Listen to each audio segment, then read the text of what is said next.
Hey guys, welcome back for the June 2nd edition of Electric Avenue's YouTube updates.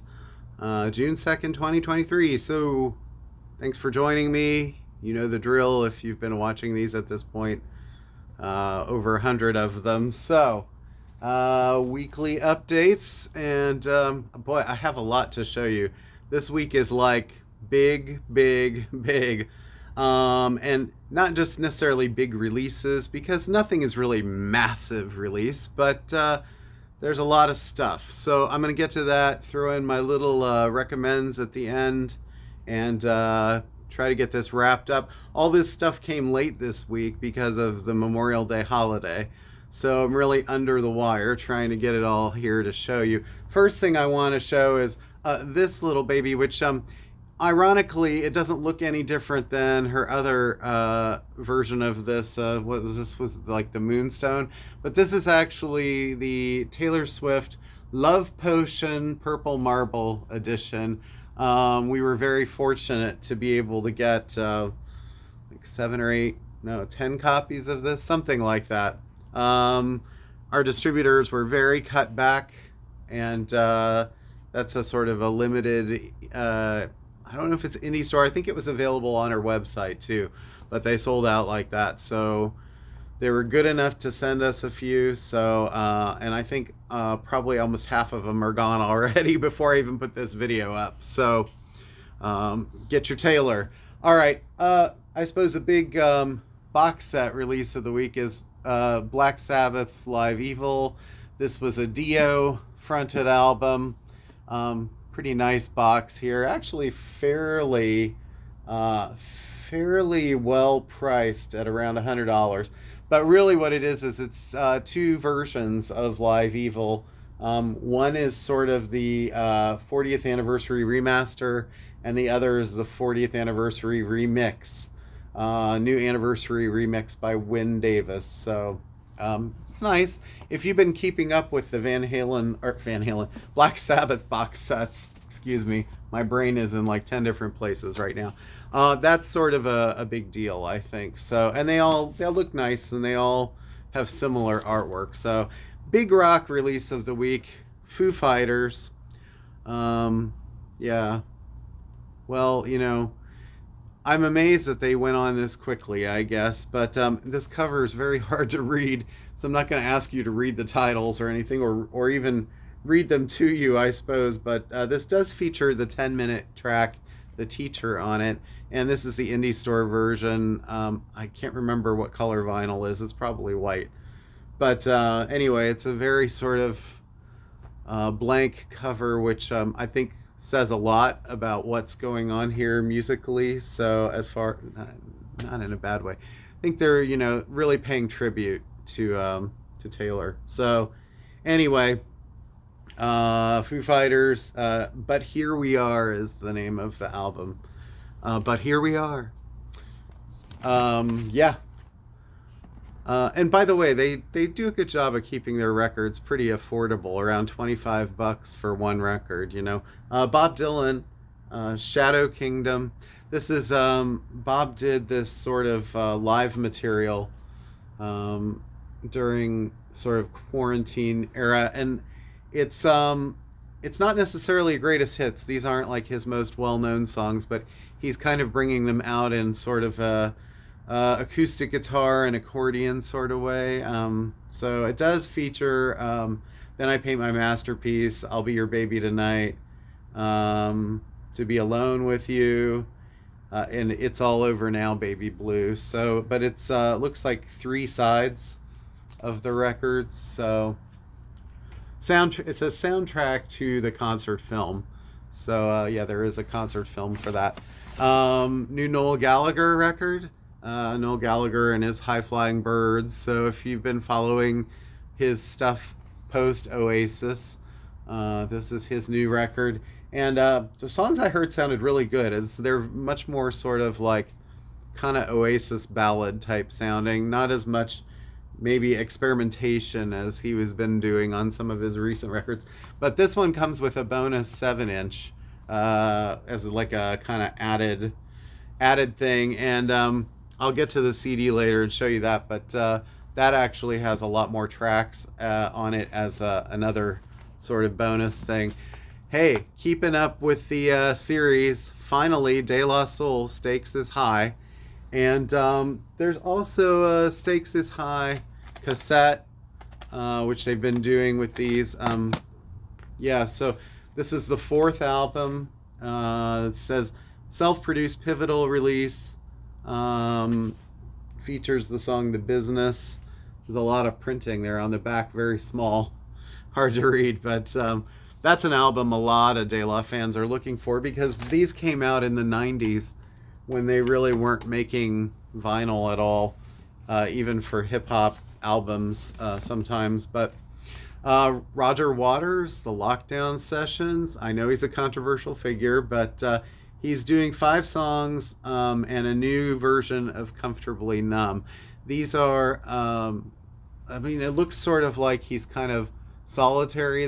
He's pictured with piano and guitar, and these are apparently all sort of Pink Floyd songs, to my knowledge. Mother, Two Sons in the Sunset, Vera.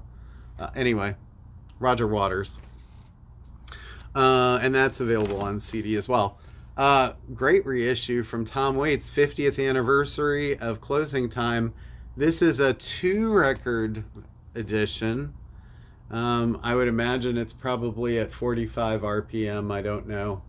But 180 gram half-speed mastered at Abbey Road Studios. And I think they're color vinyl too. Oh yeah, transparent. So they're clear. So Tom Waits fans, I don't think that's going to be around very long, so you might want to consider that. Tone Poets this week. Donald Byrd, Slow Drag, continues with the Blue Note series, mastered by Kevin Gray at Coherent Audio. The other one, McCoy Tyner, and this one is called Time for Tyner.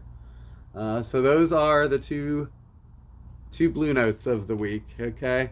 Wow, the back of the Tyner's pretty cool. A lot of writing. And Bird, you just get another picture of the model. All right.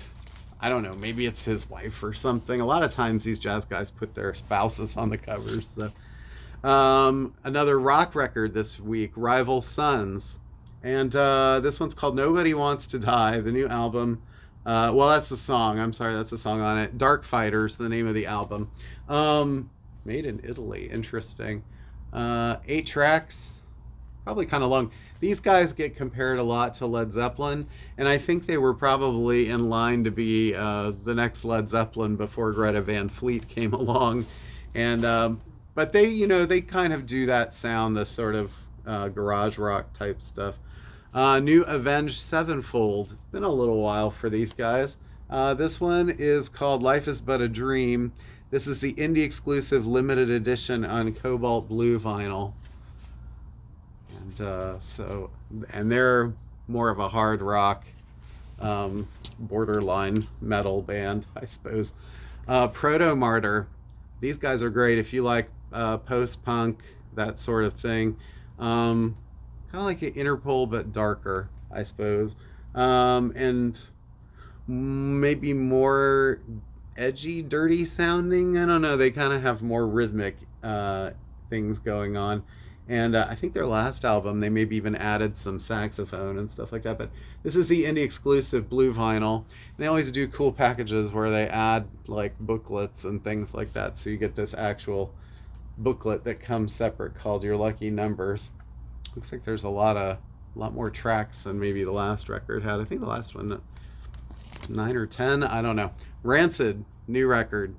It's been a while for these guys too. Limited edition color vinyl. Tim Armstrong, always there, guitar and vocals. Produced by Brett Gurwitz. Sort of everything that you would want from a Rancid record, it looks like. I don't know what it sounds like yet. I never know what most of these sound like, right? Unless I've heard some of the tracks beforehand or whatever. So, because they're all new releases, right?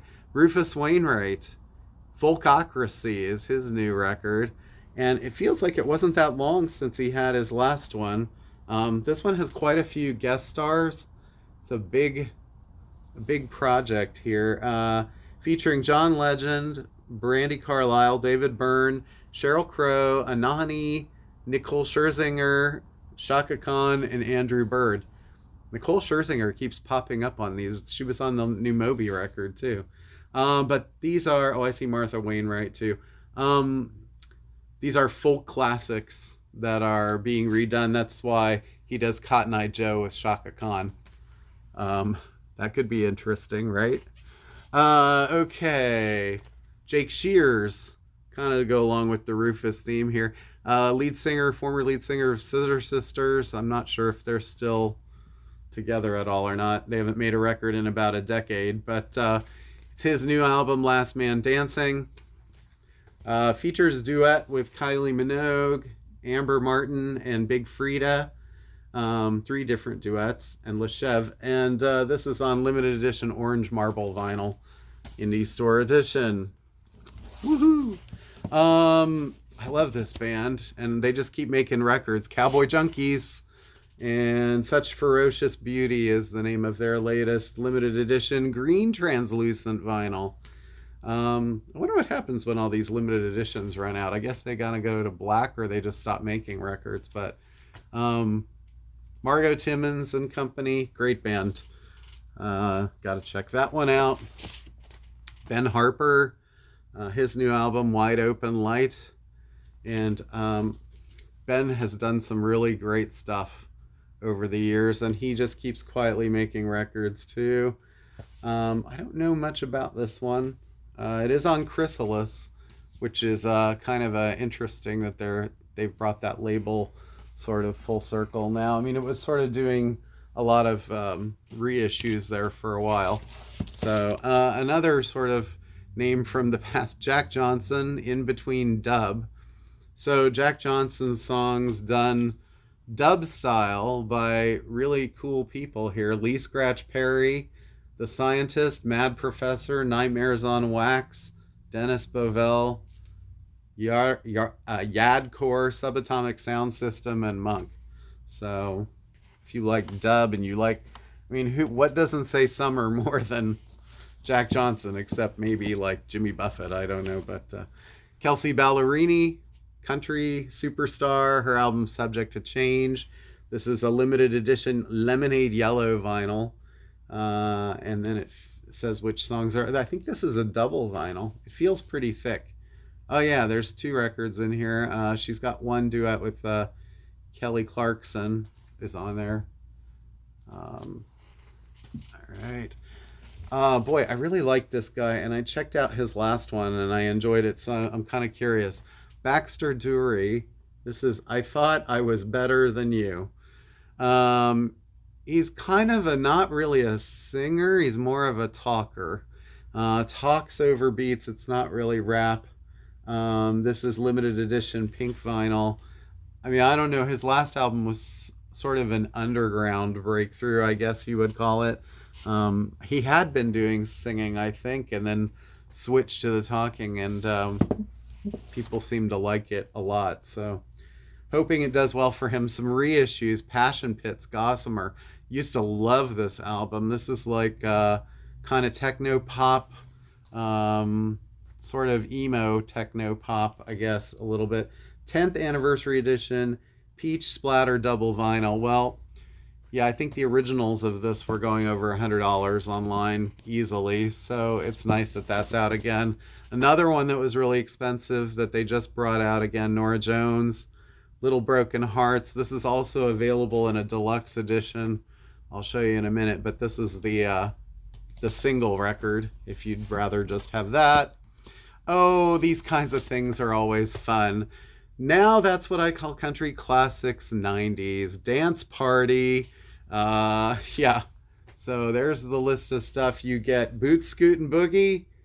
This Kiss by Faith Hill. Whose Bed Have Your Boots Been Under by Shania. Shut Up and Kiss Me by Mary Chapin Carpenter.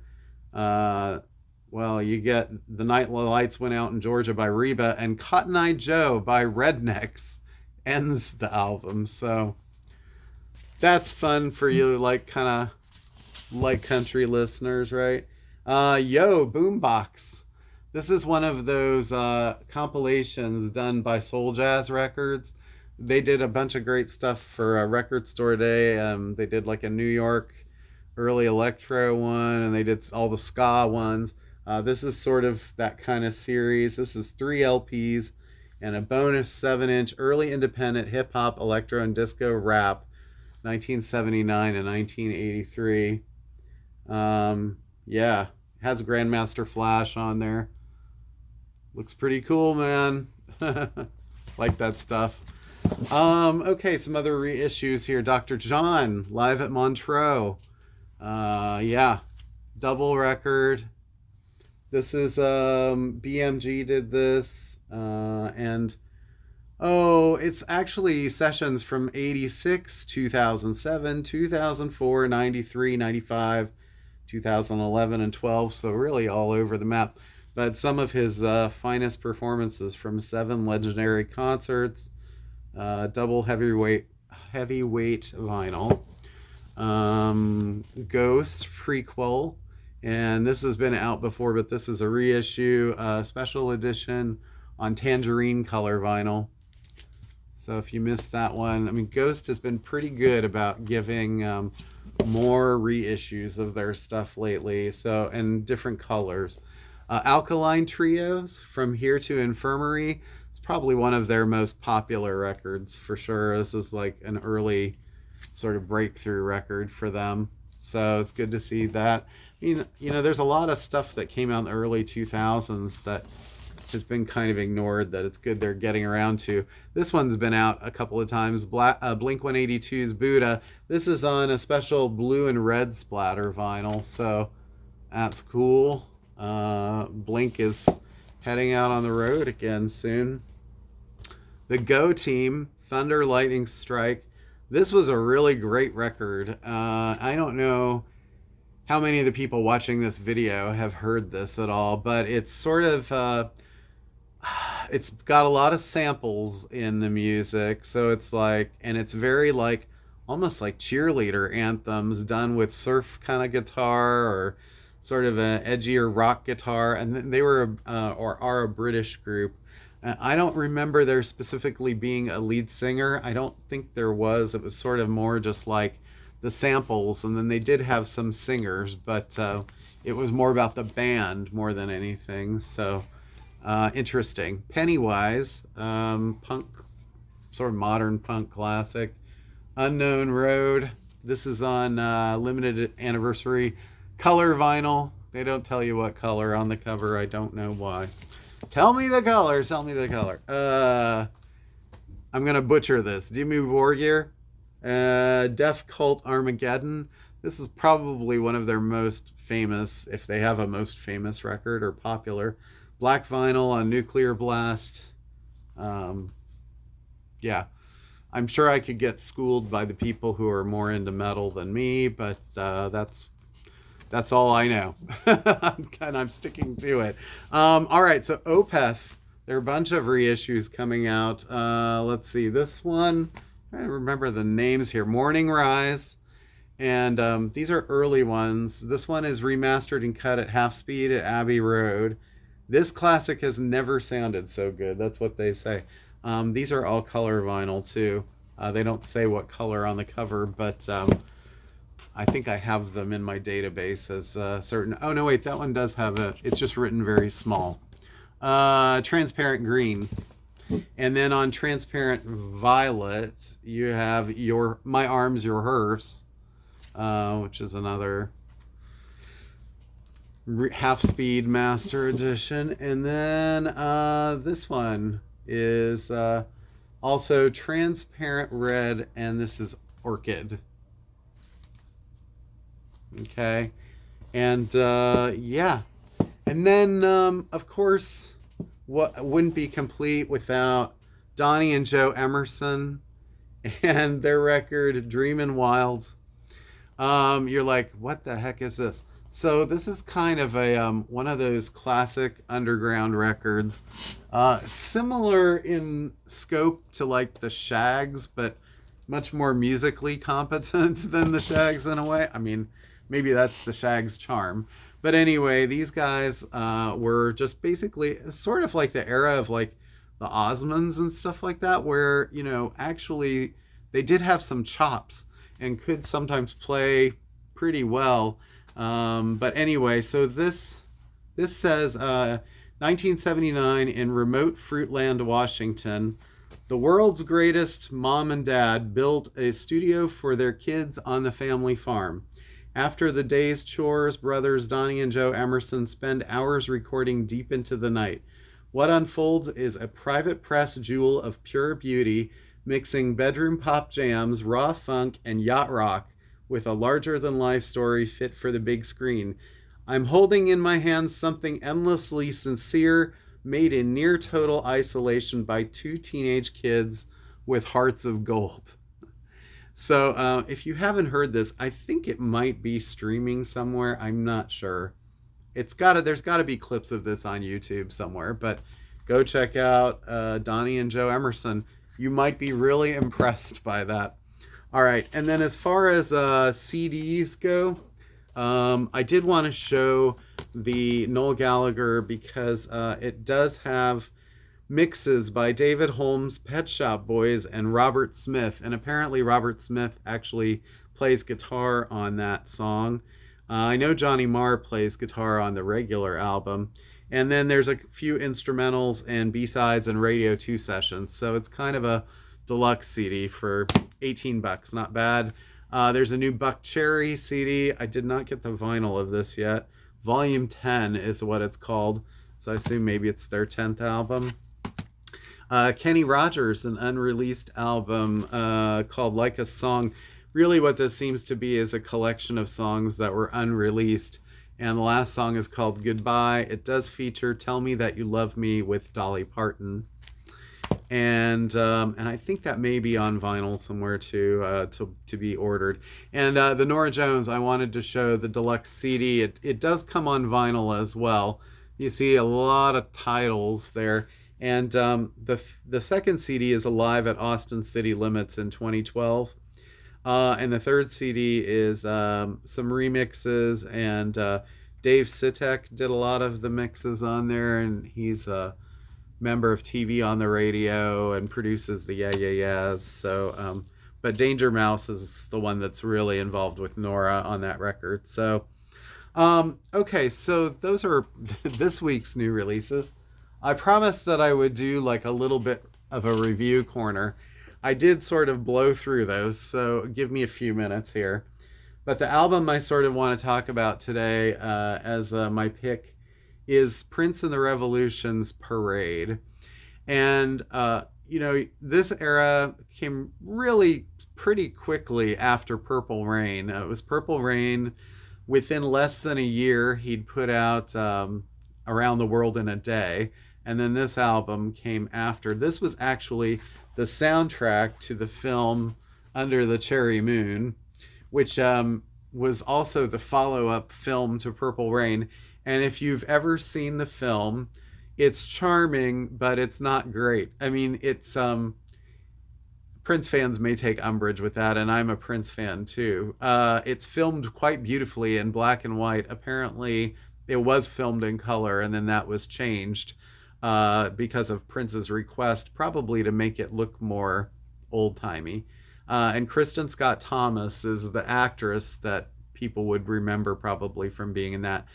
But I don't know, the plot of the movie is a little thin, and it sort of serves to frame this music. But a lot of the music that was on here, some of it was featured in the movie, and some I don't think was, or it was run in the background. But anyway, so what do you do after you are on top of the world, such as Michael Jackson was with Thriller? And instead of rushing out a follow-up or something, he waited a few years, and then Bad came out much later, and by then he'd really changed his appearance, and his sound had changed too. Well, Prince was much more prolific, was constantly writing, constantly creating, constantly recording. And after Purple Rain, he was already working on Around the World in a Day. And for those of you who've heard that record, it was also sort of a case of What is he going for here? Because he really cranked up the psychedelia and the psychedelic rock side of things, and kind of got rid of a lot of the funk, or toned the funk down and brought the rock up. But the funk was still there. It was Prince after all. But so that album, I think, was sort of polarizing. You go from an album that now Purple Rain has sold, what, I don't know, 30 million copies or 25 million, something, at least that, maybe more. It's probably 100 million. And to an album that at the time, I mean, I guess at the time, Purple Rain sold probably over 10 million, 15, somewhere in there. And then Around the World in a Day sold like 2 or 3 million, maybe. Maybe not even that much. So it was kind of like not career suicide. He just didn't care that much about having massive sales, I don't think, or at least not to the point that he was willing to sacrifice the kind of artist that he wanted to be. So this record was a little bit of kind of trying to mix the two of those, but it is a very interesting record, and I would kind of almost compare it in a weird way to Kate Bush's Hounds of Love. And the reason I say that is Kate, the second side, the ninth wave, is like one continuous sort of like song that kind of flow into each other. And that's the way the first side of this album is. It's sort of like that concept, but switched. And so it starts off with Christopher Tracy's Parade, followed by New Position, I Wonder You, and then Under the Cherry Moon. Now, the first three of these songs are kind of like psychedelic stripped down funk, really weird, and in some ways, but groovy, but not, certainly not what you get on Purple Rain at all. And then Under the Cherry Moon is almost like a romantic kind of song from like the 40s or something like that. It's got all this lush orchestra and these kind of chromatic and descending melodies and stuff. Now, apparently, I was just reading this recently, so I'm sharing that with you. Prince actually did the entire drum track for those 4 songs in one take, where he just went in, had the notes in front of him about what he wanted to do, played them all, and then when he got to the end, he told the engineer to stop the tape, rewind it, and then he went back and got on bass and did that for an entire all 4 songs, and then went back and did like the keyboards and the guitar and the vocals. So in his mind, he was able to separate all 4 of those songs as to what he wanted to do. But Christopher Tracy's Parade was sort of a interesting song that kind of came out of some writing sessions with other people. And then, so then it becomes really a Prince record after that. But the Revolution was still very heavily involved in this. At least Wendy and Lisa were particularly involved in it. But the first side is just kind of almost like stream of consciousness songs. You get those first 4 songs. New Position is kind of fun and playful, but I Wonder You is a very odd song to put as your third song on an album that is supposed to basically rescue your career after Around the World in a Day. Didn't probably do what the record company wanted it to do. It certainly was not that. But then followed by Girls and Boys. Now that song is more of a traditional kind of Prince funk jam, and sort of kind of like If Raspberry Beret were funkier. And that song was a single in Europe, and it actually did pretty well over there, but they never got that far in the singles in America. And side 1 is rounded out by Life Can Be So Nice, which is kind of it's another sort of odd funk song, and then Venus de Milo, which is an instrumental, a kind of quiet orchestral instrumental, a placeholder in a way. So side 1, you get 1, 2, 3, 4, 5, 6, 7 tracks, starting to sound like Hounds of Love. Didn't that have 7 or 8 on side 2? But all of different sort of characters and whatever. Side two was reserved for the hit singles, and I really think that they thought that the first song on that side, Mountains, was going to be a massive hit, and it did very well, but it didn't do probably what, at least not in America. And oddly enough, that's probably one of my top three, maybe five songs of his. Absolutely love Mountains. Don't understand why it wasn't a bigger hit. Maybe because it wasn't sexy enough. I don't know. The rhythm track is great. It sort of just kind of slams through the whole song, and the arrangement is great. And there's a lot of horns and acoustic guitar and stuff. Layering, really great. And then followed by Do You Lie, which again is like another sort of like 40s throwback. He's talking about like late at night in his boudoir and stuff, and it's very almost French sounding, which goes along with the movie because it was supposed to take place on the French Riviera. And then that's followed immediately by Kiss. Everybody knows Kiss, and that's one of his best singles of all time, and it's a great song, and it kind of like comes just at the right time when you're thinking, oh, this album doesn't have any more hits to really offer us, and it's like, boom, massive. The funny thing is the way that it sort of ends on the record, because it doesn't, on the album, it doesn't have the outro that we're so used to hearing because of the single version and the video, where the guitar keeps riffing. It goes straight into the next song, which is Another Lover Hole in Your Head. I was discussing that song with someone recently who's also a big Prince fan, and neither of us can understand why that song was not a much bigger hit in the US. Maybe it had too many chord changes in it or something. The verses are very kind of naughty sounding, the way they kind of move through the different keys. I'm being too much of an analyst, I guess, when it comes to the music. And that song is a great, sort of like, oh, Prince is the funk master between that and Kiss for sure.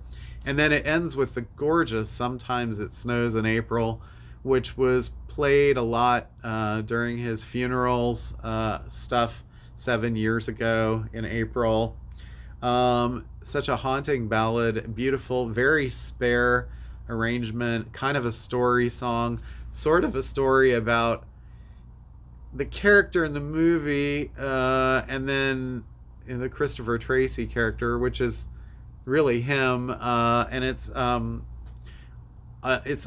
probably more poignant on the record than it is in the movie. I think for sure, if you just hear the song, it's so beautiful with very spare like acoustic guitar, piano, and light orchestra, and Wendy and Lisa's vocals in there. It's a perfect song, a perfect ending for an album that really was probably more about the art than it was about necessarily racking up millions and millions of sales. And I would say that he held out for big super radio success and sales with the next album, which was Sign of the Times. This was 1986, so Purple Rain was 84, 85 was Around the World in a Day, 86 was this, 87 was Sign of the Times, 88 was Love Sexy, and Black Album. I mean, Black Album might have been 87, but he just kept like putting out album after album after album. And so it got to be a little tough to keep up with the guy sometimes, maybe. But it's not like Sign of the Times was necessarily the most commercial record ever made either. So he really was kind of like trying to balance the art and the commercial. And much to Warner Brothers' chagrin, I'm not sure that they were always too thrilled with that. So when he wanted to release even more music, they were like, well, come on now. None of your proteges are really taking off at the moment. Carmen Electra was not really, her recording career was not setting the world on fire. Neither was Ingrid Chavez, who was a protege that was starred in Graffiti Bridge with him. Eventually married one of my other favorite artists, David Sylvian. I'll talk about him in another video, and I'm sure I'll choose one of his albums as one of my favorites. But anyway, that being said, I definitely recommend if you don't buy Prince and the Revolution Parade, at least go listen to it somehow, stream it, whatever, so that you can be aware of like what an artist he really was, because it's a lot more than just Purple Rain with that guy. And obviously 1999 is a great party record too, but he had a lot to offer, and he's greatly missed. So thanks for watching this video, guys. I hope I didn't ramble too much, but I do like sharing those thoughts. And if you appreciate it, I'll keep doing it with some things. I feel like I talk a lot about what I know, and there's probably certain things out there that I have no idea. I know there is, so I probably won't talk about those, and eventually I'm going to run out of stuff and say, okay, that's it. But thank you so much. Have a great weekend. The weather's been really nice, so it's been kind of slow around here. So, but with all these releases, hopefully it brings some people out. So thanks again. Take care of yourselves.